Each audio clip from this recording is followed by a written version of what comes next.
Good news mga calling up Ate Roda at Rina, lilipat na nga ng matitirhan. Bago po yan mga calling up ay pakisuportahan niyo po ang aking YouTube channel Calling Up Community at sa lahat ng mga vlogger at reactor ng calling up.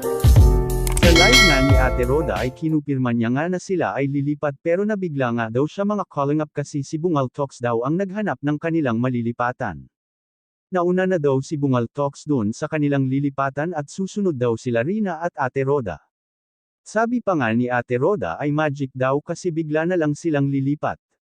Mahuhuling ang lilipat sila Ate Roda at Rina kasi may aasikasuhin pa nga daw itong si Ate Roda. Lilipat nga daw sila para maging panatag at safety nga daw sila. Kasi alam naman natin mga calling up na alam nga ni Lolo Nestor ang address ng tinitirhan nila ngayon. At ayaw na nilang mangyari pa na kunin na naman niya si Rina. Alam naman natin mga calling up na aggressive itong si Lolo Nestor.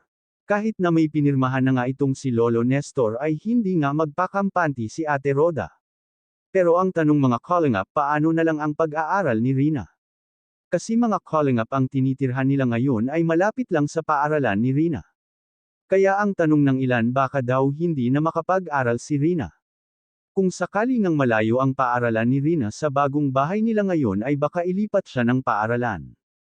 Kasi mas mabuti talagang papasok siya sa paaralan kaysa mag-tutor lang ito sa kanilang bahay, at kung makalipat nga daw sila Ate Roda ay ipapakita nga daw ni ang kanilang bagong bahay, at mapapanood daw yun sa vlog ni Bungal Talks.